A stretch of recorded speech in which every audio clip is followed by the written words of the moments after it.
Get him out. Yes, sir. Nate's team started throwing punches at my security guards. My security guards dropped his team.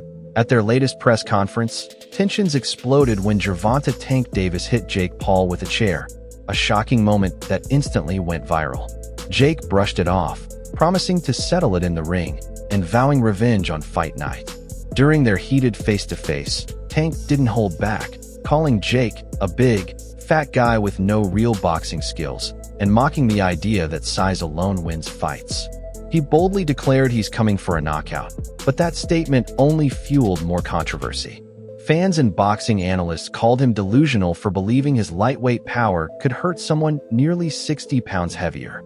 Even his coach, Calvin Ford, has voiced concern, admitting the risks are real and that Tank may be underestimating just how dangerous this matchup could be. Comfortable facing off. He just did. You've seen other face-off this Tank done. He gets in their face and they're intense and he looks good. He looked very meager up there. You've had 8 fights and you're gonna go tangle with Tank Davis. And the story instantly comes out. Jake is so much bigger. There is such a compliment to Jake within that insult. It is meant to be. Since their fiery face-off in New York, fans have noticed a change in Gervonta "Tank" Davis. Distant, tense, and visibly irritated.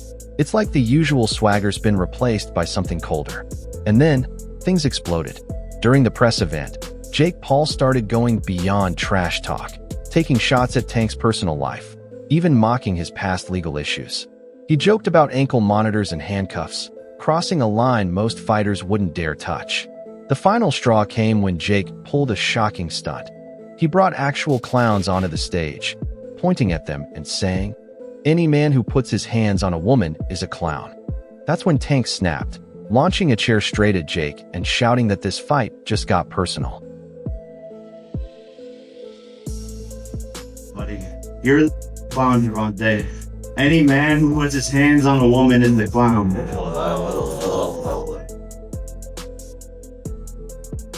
It looks like this is just another move in Jake's ongoing series leading up to his fight with Tank.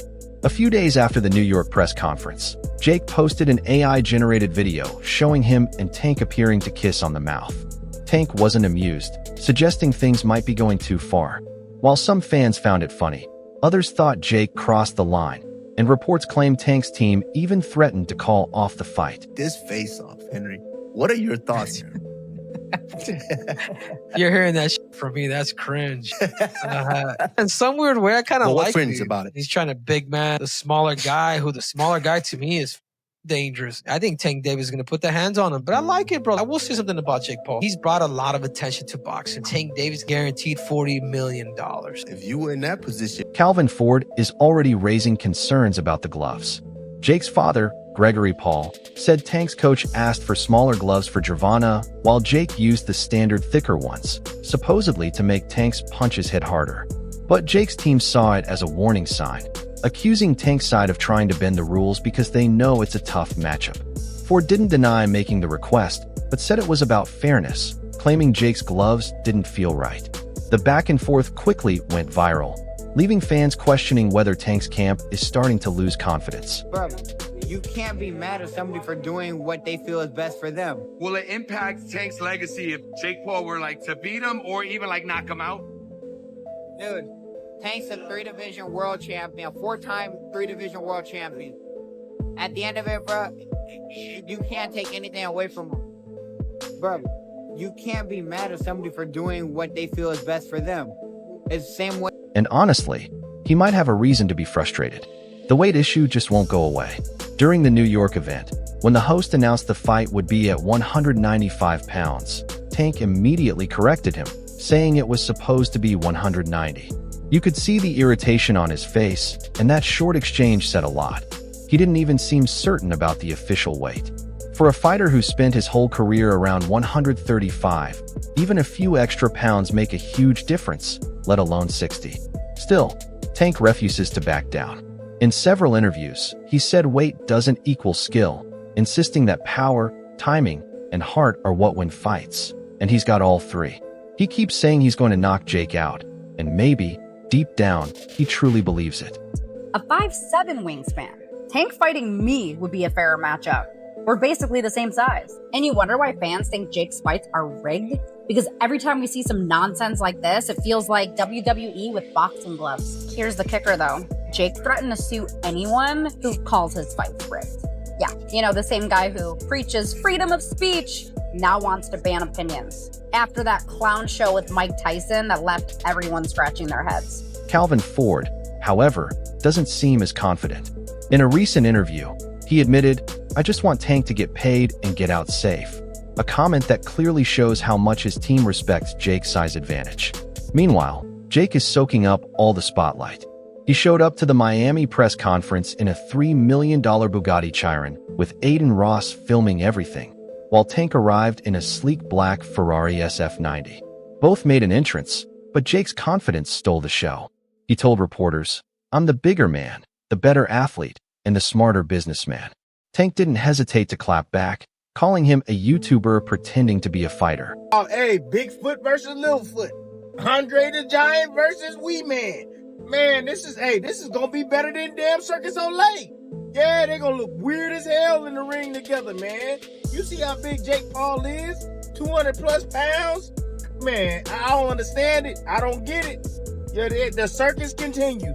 This is why I can't Mike Tyson has also spoken highly of Jake Paul's power ahead of the Tank Davis fight, admitting he felt sore for days after sparring with him, though that might say more about Tyson's age than Jake's punch.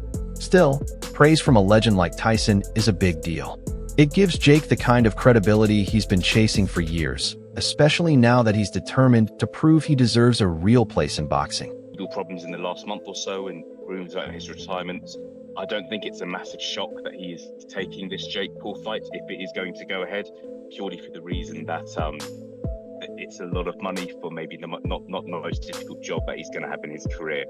So it's a strange one, but yeah, it's just another kind of day in the sport, really, isn't it? Despite all the controversy around his career, Jake isn't showing any signs of slowing down.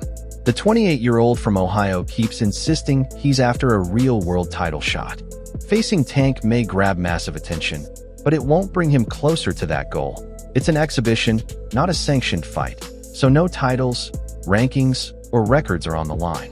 What does count, though, is the money and spotlight. Jake's business partner and most valuable promotions co-founder, Nakisa Bidarian, made sure to explain all the technical details to clear up any confusion. You do this when you're in your 40s. You don't do this now when people want Shakur, when you fall to a draw and Lamont Roach should be next. We get all of that.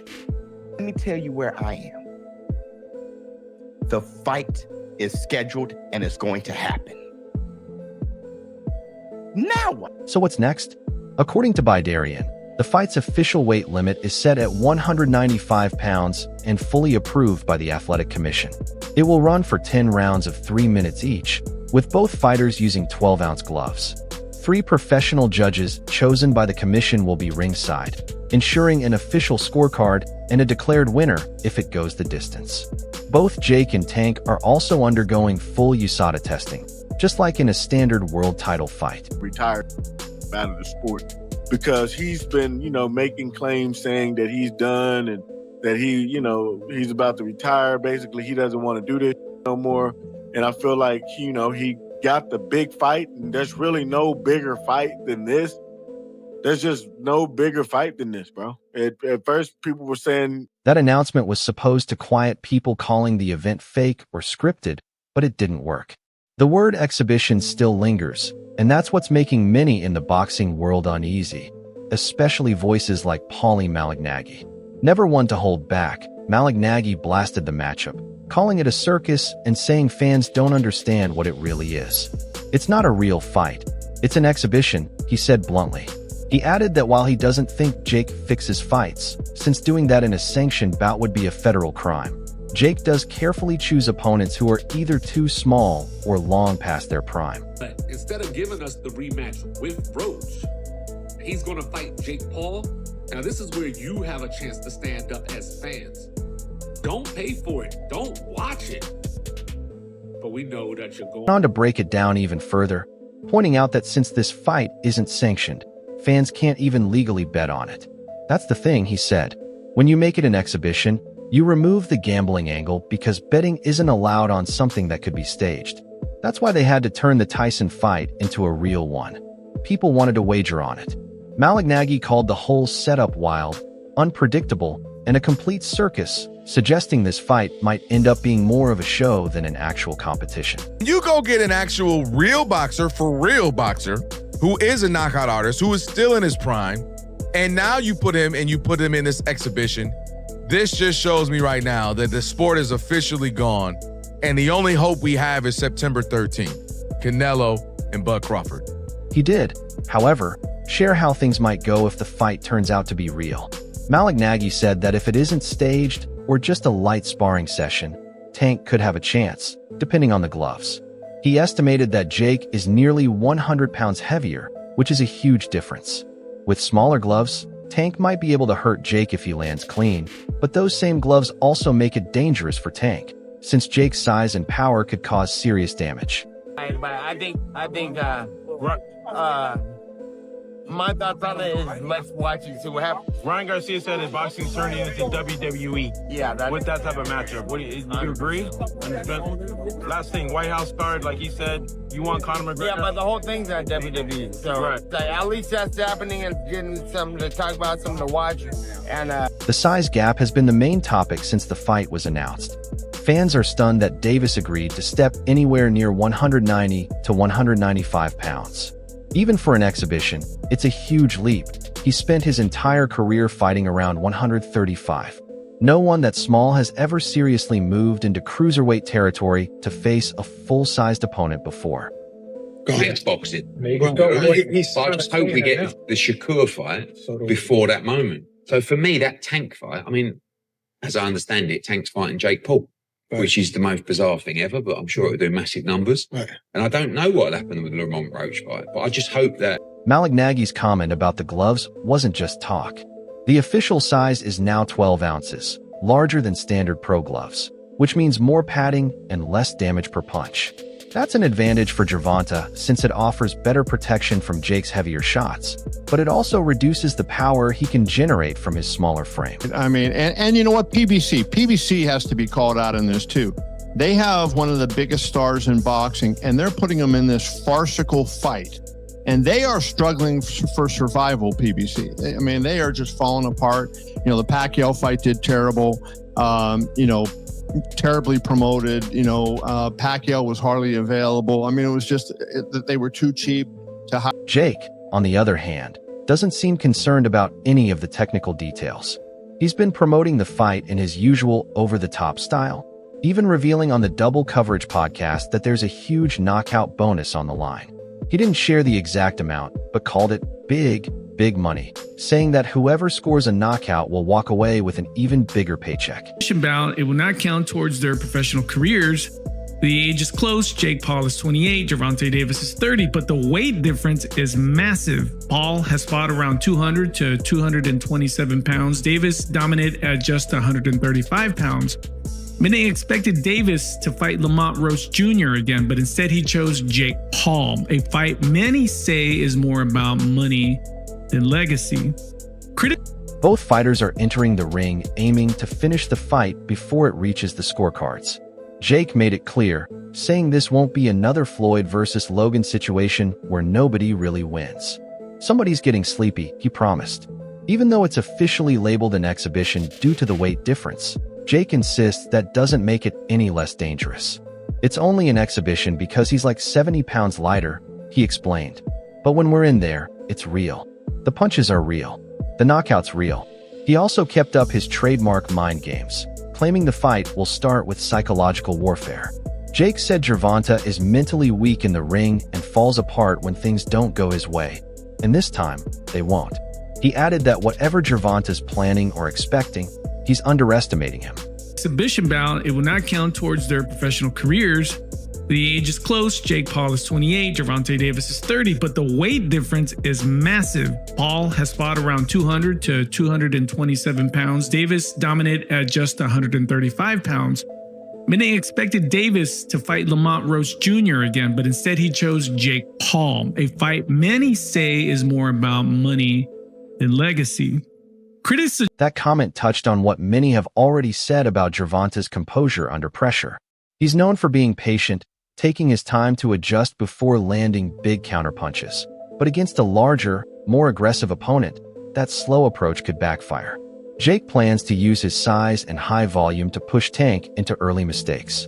For Jake, this fight is about power and control.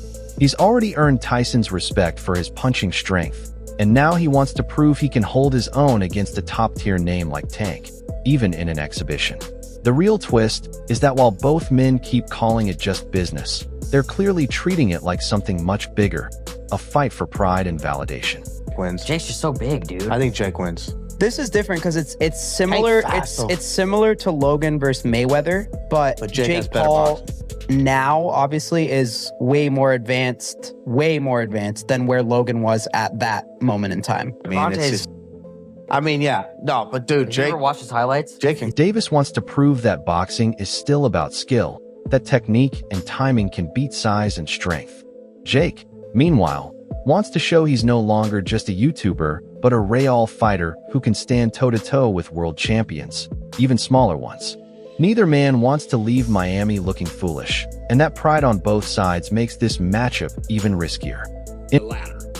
But instead of giving us the rematch with Roach, he's going to fight Jake Paul. Now, this is where you have a chance to stand up as fans. Don't pay for it. Don't watch it. But we know that you're going to. Shakur Stevenson has made his stance clear. Jake Paul has no chance. The lightweight champion didn't hesitate, saying Jake's size won't matter against Davis's skill, timing, and ring IQ. Stevenson believes Tank doesn't need to go for a knockout. He just needs to fight smart. Size will matter a little, he said, but Tank can just outbox him. He doesn't see Jake getting knocked out, but he does see Davis controlling the fight, picking his shots, frustrating Jake, and winning comfortably on points. It's a calm, confident view from someone who knows that power means nothing if you can't land it. Why? I mean, I get it, because at the end of the day, it's the money business, and you want to make the most money, but from what I'm hearing, he can make more money in a fight with me, and if that's the case, why not fight me? Sure. Do you think he beats Jake Paul? Do I think he beats Jake? Yeah. I mean, it's a huge size advantage, though. It is, but I think Tank got this. Sean Porter sees it completely differently. The two-time world champion believes Tank's power is far too real to be canceled out by Jake's size. I'm betting on Tank by knockout, he said, laughing off the idea that Davis's smaller frame could be a problem. Porter calls it deceptive power, the kind that doesn't look devastating until the opponent's already on the canvas. It's the same punch that dropped Ryan Garcia and Rolando Romero in dramatic fashion. For Porter, the logic is simple. Jake may be bigger, but he's still inexperienced defensively, while Tank has been catching top-level fighters for years. One clean counter left hand, he says, could end the whole thing.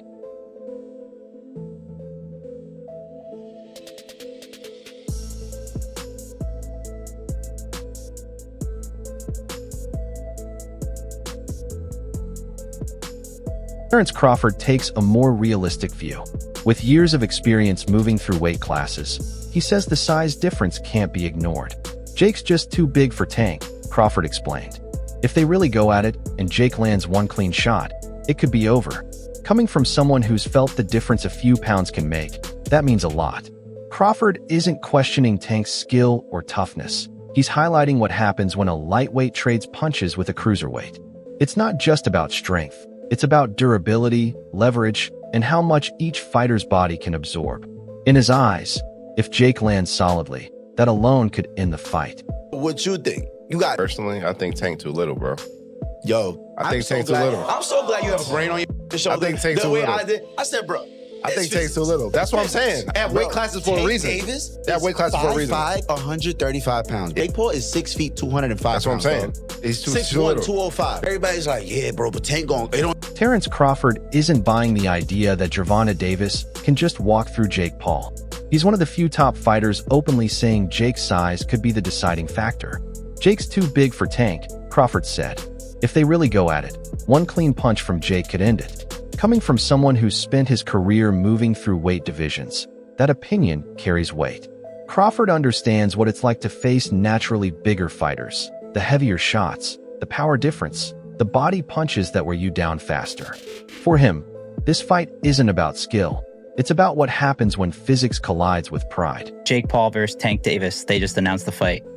What's your instant reaction to that? I don't know what's going to happen with a 135-pounder going up against a 200-pounder. I think it's not a real fight. Jake just too big. Tank ain't gonna be able to get in from that jab. Crawford's main point is that Davis is stepping way outside his natural weight class. A lightweight going up against someone who's fought at cruiserweight isn't showing courage. It's taking a serious risk. Jake doesn't have Tank's experience, but he's got that one-punch power, Crawford said, and that's what makes this fight dangerous. He's not criticizing, he's cautioning. From a fighter's perspective, what fans see as entertainment could quickly turn into a mismatch if Jake lands that right hand clean. What do you think? Share your thoughts below and subscribe for more updates.